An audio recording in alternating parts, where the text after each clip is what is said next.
मेरे सामाजिक परिवार के सभी सदस्यों और यह वीडियो देखने वालों को नमस्कार। आपके ध्यान में कब आ रहा है कि आपने सोने के तस्करों के बारे में सुना हो? मुझे लगता है कि फिल्मों में आपने देखा रहा होगा, सुना रहा होगा। और हाल में तो बड़ी कम सोने की तस्करी की खबरें लगभग गायब हो चुकी हैं।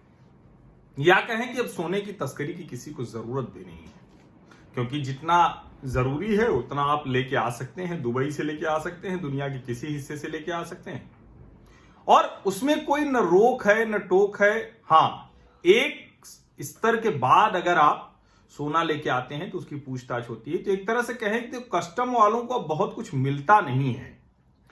लेकिन जब हम कहते हैं कि सोने की तस्करी बंद हो गई है, तो उसी में एक राज्य है, वामपंथी शासन वाला राज्य केरल। और केरल में मुख्यमंत्री के कार्यालय से संबद्ध आईटी विभाग, उसमें काम करने वाली एक सलाहकार जो करीब 1.25 लाख रुपए सैलरी पाती थी, स्वप्ना सुरेश जिसका नाम है, वो महिला 2020 में भी सोने की तस्करी के लिए, अभी वो उसके ऊपर आरोप आए हैं, मुख्य अभियुक्त है, वो पकड़ी नहीं गई है।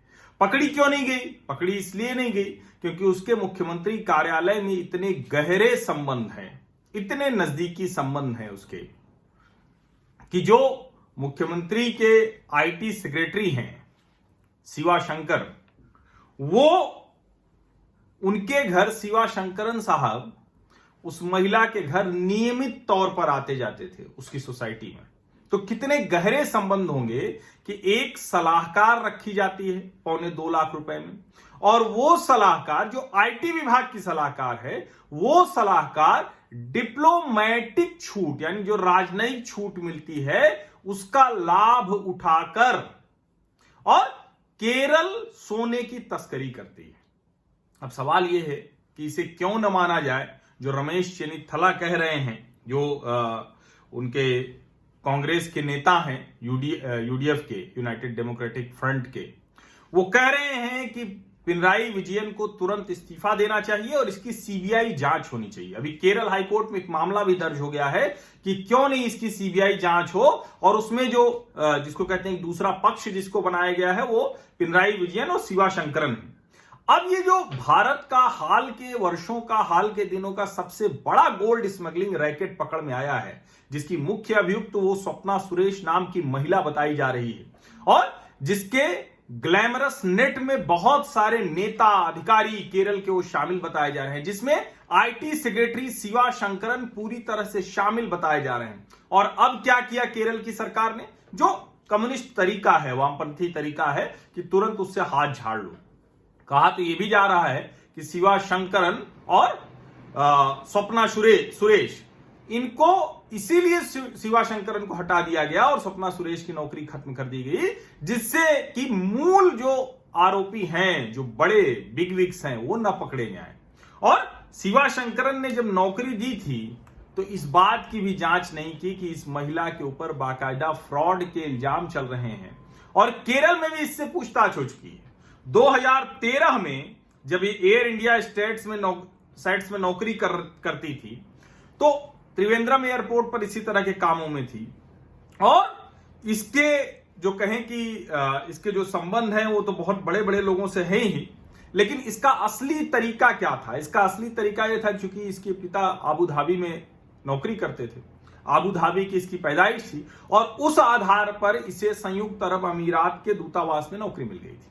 और वहां से नौकरी करते हुए, और मतलब पूरा जो टाइमलाइन देखे ना, तो उसने बहुत शातिर तरीके से मुख्यमंत्री कार्यालय में पहुंच बनाई। लेकिन उसके बाद यह माना जा रहा है कि अगर आज के समय में भी सोने की तस्करी किसी राज्य में हो रही है, हालांकि भारत में सबसे ज्यादा सोना अगर कहीं इस्तेमाल किया जाता है, सबसे ज्यादा सोने के ग्राहक हैं प्रति व्यक्ति औसत सबसे ज्यादा, तो वो केरल राज्य ही सबसे बड़ा उपभोक्ता है।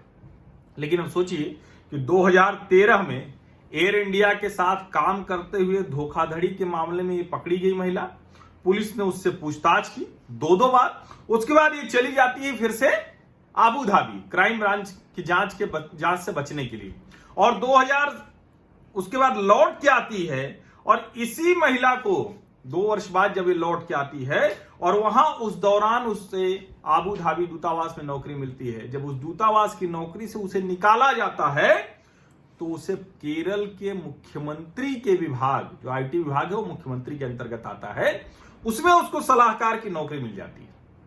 और वो तो चलता रहता, ये लंबा काम होता रहता। अब इसमें कम्युनिस्ट पार्टी के कितने लोग शामिल हैं, वो आईएएस शिवाशंकरन के जरिए क्या क्या हो रहा है, मुख्यमंत्री पिनराई विजयन, ये सब जांच होगी तभी। जो रमेश चन्नीथला कह रहे हैं, कांग्रेस के जो नेता हैं, उनकी बात एकदम ठीक है कि इसकी सीबीआई जांच हो और उसमें मुख्यमंत्री कार्यालय को भी उस जांच के दायरे में लाया जाए। क्योंकि कई बार ये आश्चर्य होता है कि खाड़ी के देशों में केरल से बहुत लोग गए हैं और क्या इस नेटवर्क में ढेर सारे लोग शामिल हैं जो सोने की तस्करी करते थे, और उसके बाद क्या उसका भारत में भी अलग अलग जगहों पर जो गोल्ड स्मगल, जिसको ब्लैक मार्केट कहते हैं, उसमें क्या केरल का बहुत बड़ा हिस्सा है, और उसमें इस सरकार का और इस सरकार से जुड़े हुए जो लोग हैं इनका बहुत बड़ा हिस्सा है। क्योंकि अगर वो अभिनेत्री को, जो वहां कासिम करके, शामना कासिम करके जो अभिनेत्री है, उसकी अगर उसको जो ब्लैकमेलिंग हो रही थी, उससे जो पैसे मांगे जा रहे थे, अगर उसकी पूछताछ न हुई होती, उसकी जांच न हुई होती, तो शायद ये मामला सामने ही नहीं आता। और कमाल देखिए कि ये स्वप्ना सुरेश के रिश्ते इतने अच्छे शिवाशंकरन भर से नहीं थे। कई महत्वपूर्ण जगहों पर पिनराई विजयन के बगल में, पिनराई विजयन के ठीक पीछे ऐसी तस्वीरें वो केरल में खूब घूम रही हैं। जो मनोरमा वेबसाइट है उस पर भी इससे जुड़े कई डिटेल हैं, जो अलग अलग ट्विटर हैंडल्स हैं वो भी इससे जुड़े कई डिटेल दे रहे हैं। और कुल मिला के यही है कि ये मामला सिर्फ इतना भर नहीं है, और इसको बड़ी आसानी से जो पिनराई विजयन ने इससे पल्ला झाड़ लिया है कि शिवाशंकरन को हटा दिया। और शिवाशंकरन जो कि बहुत नजदीकी आदमी है पिनराई विजयन के, ये भी जान लीजिए, बहुत महत्वपूर्ण है वो, और इसीलिए शायद किया होगा कि ये मामला ठंडा पड़ जाएगा और उसके बाद फिर बड़ी आसानी से इससे मुक्ति ले ली जाएगी। और ये भी समझिए कि अगर ये कस्टम में मामला नहीं होता तो शायद अब तक पूरी तरह से ये इसको लीपापोती कर दी गई होती। लेकिन चूंकि कस्टम और एयरपोर्ट से जुड़ा हुआ मसला था, तो इस मसले को जो कहते हैं ना कि केरल की पुलिस, केरल की सरकार, वो इतनी आसानी से दबा नहीं पा रही है। और इसीलिए आप लोगों का जानना बहुत जरूरी है, क्योंकि ये है सरोकारी सर्वसमावेशी मॉडल, जिसकी बार बार बात करते हैं ना, केरल में सब बहुत अच्छा है, बहुत पढ़े लिखे। केरल के लोग गोल्ड स्मगलिंग कर रहे हैं, और वो लोग कौन हैं? वो मुख्यमंत्री कार्यालय में 2.25 लाख रुपए की नौकरी कर रहे हैं, सलाहकार हैं। तो ऐसा तो नहीं कि इनको इसीलिए 2.25 लाख रुपए की नौकरी पर रखा गया कि एक बड़ा गोल्ड स्मगलिंग रैकेट वो चला सकें यूएई से भारत के बीच में। दूतावास से उनको डिप्लोमेटिक जो रास्ता मिला था, डिप्लोमेटिक चैनल का उपयोग करते थे, और वहां से सामान आता था और वो रहता था कि डिप्लोमेटिक चैनल से है तो पास हो जाता था। लेकिन कस्टम के अधिकारी ने उसको पकड़ लिया, और जब पकड़ लिया और उसमें नाम सामने आए तो मुख्य अभियुक्त स्वप्ना सुरेश निकली, जो शिवाशंकरन से उसके बेहद निजी रिश्ते। शिवाशंकरन आईटी विभाग के सचिव, आईटी विभाग मुख्यमंत्री पिनराई विजयन के अंतर्गत आता है, और शिवाशंकरन नियमित तौर पर स्वप्ना सुरेश के घर जाते आते रहते थे। वो बाकायदा सोसाइटी में दर्ज है।